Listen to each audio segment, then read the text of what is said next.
Alright everyone, it's time to talk about attacks upon political commentators. The alt media, and by that I don't mean like alt-right media, I mean alternative media in general, like social media driven analysis, primary source sort of research, actual journalism, citizen journalism, has been increasingly coming under attack by people from the older wave of media.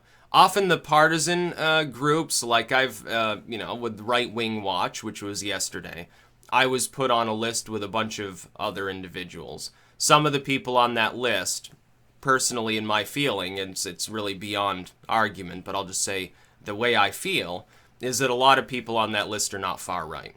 Some of the people on that list are actually to the left of the spectrum on many issues, myself included, if we're talking about something like gay marriage or, anything under the sun like that. Organized religion, I think I would ideologically agree in some cases, more with aspects of the left than the traditional, like the Evangelocon right, at least, on that. So, like I said, I was kind of taken aback because Right Wing Watch is famous for going after, like, megachurch pastors and some of the more religious side of the punditry that goes on in the country. And I've been a subscriber of theirs for at least a year and a half or so, I think closer to 2 years. So it was mildly amusing. And I did have a discussion with the author of the article. So we're trying to get things kind of sorted out because accuracy does matter. My big problem is, here's the thing, and this goes hand in hand with it. I'll say this too. I've spoken with people across the political spectrum. Just because I don't have any interviews with someone who has a Mao flag behind them doesn't mean I wouldn't talk to somebody on the left too. In fact, I've got several individuals right now that I'm talking to that I haven't spoken to on video that are on the ideological left that I am planning to have interviews and chats with. I will say that, because I'm willing to talk to people. But I've noticed a weird trend among the further left. I'm not talking about like some business Democrat. They don't really care. They may not even know anything about YouTube or anything. And people need to keep in mind that there's a separate subculture that involves YouTube that doesn't fully overlap with the outside world of politics. So people need to keep that in mind too. But here's the thing. It seems like the further left today is doing the same thing that like the far right did maybe, we're talking early Iraq war, maybe 2004 or 5 through maybe 2007 or so. And that's this whole, if you're not with us, you're against us thing. Like somebody mentioned, it's 6 degrees of Richard Spencer. It's like you've got a head Nazi, and then you've got these different steps of people, like you've got people who kind of agree with him but aren't, dedicated Nazi, and then you got people who overlap just a little, and then you've got people who are willing to, like me, who are willing to talk to him but don't really share his ideology, who get thrown under the bus into the same crowd despite having those ideological disagreements. It's gotten to this weird point at which if you don't, you're expected to disavow and condemn anybody who happens to be disliked by other groups of people. What I would point out, of course, and I think I mentioned this on the Red Elephant show there, what I would point out is that the very vocal minority of the highly activist far left is just that. It is a small minority of the population. However, they are extremely loud because they are extremely socially alienated right now. They never envisioned a future where Donald Trump would be the president and YouTube, punditry or analysis would be supplied by people who weren't on the far left. They're used to having like a stranglehold on some of the cable shows and some of the older guard websites. Like I know you've got like Breitbart and Drudge that are to the right, or the Blaze certainly, but the Blaze is really more of a tabloid at this point than anything else. I would liken it more to Weekly World News than a mainline right-wing group like even Fox or so. Glenn Beck's just nuts. But for the most part, though, a lot of it's center-left, and thus it's more tolerable to people who are on the further left. It's closer to them. Maybe not that much closer, but it's more tolerable to them, and they're really more worried about the fringe. The problem is that they identify the center-right as fringe, libertarians as fringe. Like my own fans in the comment section on the Right Wing Watch video where I pointed it out. I said, I'm a libertarian. I don't believe in abuse. I believe in freedom. I'm not a far-right extremist. If you're looking for one to go headhunt after, you're going to have to find somebody else. And several people there, who I guess are like on the left somewhere, they're like, oh, libertarianism is a far-right ideology. That depends on what kind of libertarianism. You're conflating ANCAP ideology with small government monarchism. Okay, maybe that's fiscally to the right. Socially, it's more permissive than some people on the left. You're not understanding that. You're assuming, I think, that I'm like a traditionalist, ANCAP or something. Some libertarians, the abortion debate. Some of them are like, oh, well, it's still murder. I'm more like, well, you know, the state shouldn't be the one deciding the definition of that under the circumstances. We know that the woman involved is quite clearly a person, an adult, and a citizen. There's more of a mixed moral argument to be had on the other end of it. So, you know, it's something that I don't really bother delving into. Plus, abortion's not going to be outlawed anyway. You know, maybe Texas aside. Still a dead wedge issue. Sorry, but I can't get on board with the evangelocons on that one. I just can't. Let's talk about where you put your manger scene. Then I'll agree with you. Okay, go. I don't care if you put the manger scene up.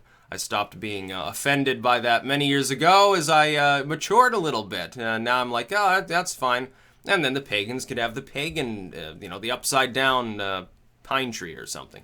Who cares? But the far left, not the center left so much again, but the far left, has developed a mentality where people like myself, who a year ago or so, they would have dismissed us and they said, well, YouTubers don't matter, social media, it's just people having fun. It's basically a wasteland of trolls for the most part. They discounted us, said we didn't matter, and then all of a sudden, they got worried because of the election results, and now all of a sudden they have no problem with saying, oh yeah, now it matters, now we need to censor everything, and by the way, if you're a YouTuber who supplies any political commentary, we're gonna lean on you to disavow, disavow, disavow, disavow, condemn and disavow. Everybody under the sun, you can't talk to them or else you are them, number one. You must condemn them or else we're gonna lump you in with them. Doesn't this appear a little bit like the furthest reaches of the right? When they say, oh, make a video on, and it's inevitably some racial topic, and then you're like, well, I'm not interested in that. That's not the kind of commentary I provide. And they say, well, cock. They say, oh, yeah, you must be controlled opposition. You're a sellout or something. It's the same thing. Look, if I listen to people on the fringe right or the fringe left, I'm cheapening my brand by not being intellectually honest. I'm not going to condemn and disavow anybody. What's going to happen is this. I got started on YouTube making non-political content. I'm going to keep making whatever content I want to make. And I'm honest with my views. If I'm covering some political topic, if I come off like a total leftist to some people, well, that's my view. You can conflate it with that if you want to, but that doesn't mean that I consider myself one. Or if I supply commentary and it makes me look like I'm siding with the alt-right because I have some random ideological overlap with some random alt-righter, like they're not all across the board when it comes to basically every secondary issue they talk about at all, and you consider that far-right, so be it. You're going to consider it that. It doesn't make it true. But these groups of people that are very, very vocal about things typically are smaller in number. Now, I will say this. Right now, the left is primarily the face of the establishment. I understand the president, of course, is a Republican, as though partisan membership means fucking anything. He's basically a business Democrat, too, which is hilarious. The GOP controls the House and Senate, although a lot of them, honestly, like the Never Trump groups, they're just neocons. The same people who were in office under Bush. There are some Democrats who think, by the way, that's a good thing. Oh, thank goodness that the Bushites just have enough power to stop the evil Trump. That's funny, you used to call for Bush's impeachment back when I was doing the same thing. You say, well, he's the worst president ever. He's inept. He's corrupt. New World Order. Oh, it's terrible. Zeitgeist be praised. Where did that fervor go? The left has become, like, boring and stuff. And that's the other part of it. Number one, I'm not responsible because I have no official power. I'm not a politician. I don't have a journalism degree and get paid 7 figures to read a teleprompter. I have no official power beyond the fact that I reach people on YouTube and other sites. So it's not my responsibility to disavow anybody. I can ideologically disagree with them, and I've sparred with some of the people on this actual list of people before. I've ideologically disagreed with them enough to have a little debate over these topics. I've disagreed with Richard Spencer like on DACA. Tara McCarthy, I've exchanged words with her. But that doesn't mean that I disavow and condemn these individuals. If I happen to disagree with part of what they believe in, we have a disagreement. I'm not in any capacity to bother condemning anybody. It's not my responsibility. I'm sorry. And sometimes these folks, they're like, oh, but it's like the new Klan. It's like Nazis and stuff. You're contributing to violence and hate and evil if you don't condemn. If I were to condemn them, it wouldn't slow down their growth anyway. That's another point that you need to understand. If you oppress a movement, an upstart movement, something supposedly new and novel, it just ends up growing. So like when you put out a hit list and you conflate people that aren't even on the far right with the actual far right, self-proclaimed in some cases, it just makes them stronger. But if you let us handle it, if you just let us talk about these issues and supply analysis, supply commentary, I don't believe, I guess this is the gist, the idea that if you talk to people on the far right, they gain more audience and then they indoctrinate more people. I don't think so. No, I don't think that that's what happens. That would be like saying that when John Stossel was hired by Fox News, magically a bunch of people became libertarians. When Glenn Beck became a pundit there, a bunch of people converted to Mormonism. That would be like saying that having Rachel Maddow on every night makes people feminists. No, people just watch these goofballs on TV because they're goofballs. They think that they're not being lied to constantly. Occasionally there's a kernel of truth to actually munch on. You get better commentary from the alt media. That includes, by the way, people who are on the left on YouTube or elsewhere online. That includes people like H.A. Goodman. He's a progressive. He was a Bernie Sanders fan. He attacks Hillary for, stabbing him in the back and losing the Democrats the election. It's basically his angle. But I've spoken with him many times. I'm going to have him aboard, and we're going to do like some sort of Google Hangout or something. He's on the ideological left. We probably couldn't find that many fiscal issues to agree upon. I think we'd probably have a shouting match if we discussed taxes. But that doesn't mean I can't talk to the dude.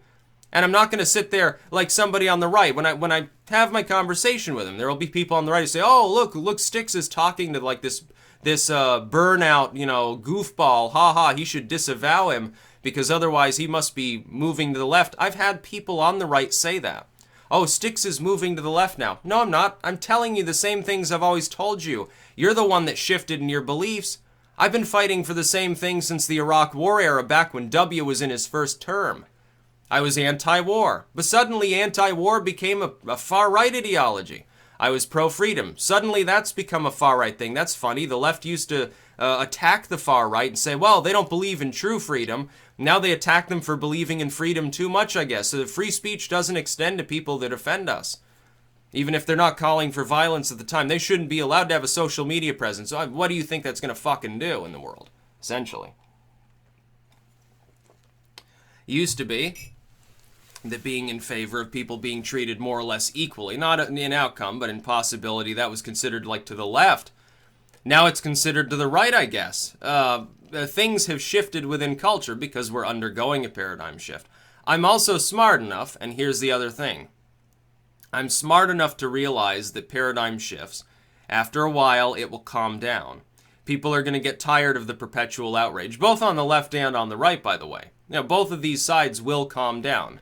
They'll be left with small, more vicious cores.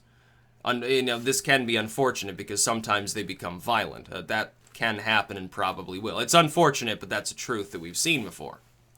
The rest will jettison and form new groups that will be more stable. What we probably will end up with is an actual left and right in this country. That's actually a good thing in terms of electoral system.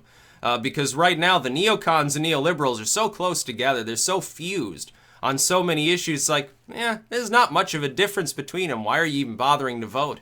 You might as well vote for Jill Stein, hippie grandma at this point. At least she's on the left.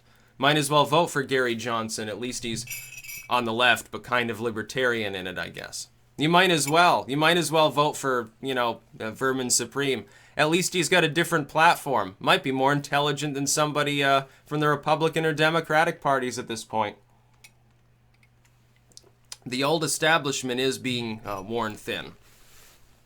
And you've got to understand that there are people that are part of the establishment that don't even half the time recognize it. They don't even know what the establishment is anymore half the time when you talk to them.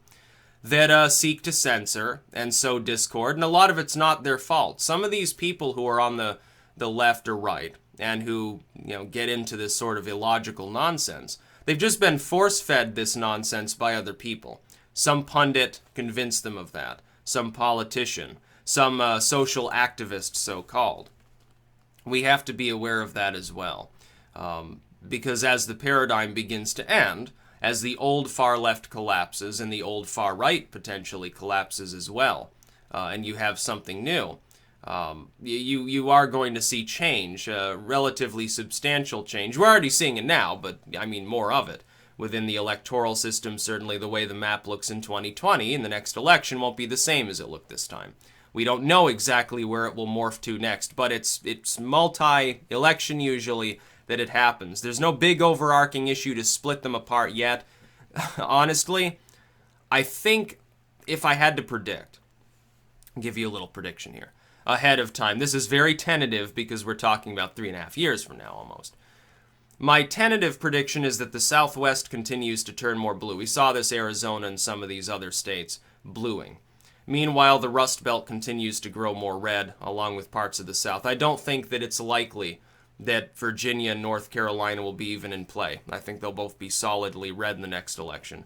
Arizona will become a swing state, probably, partially because of John McCain. He's actually instrumental in that. So where it goes, nobody knows.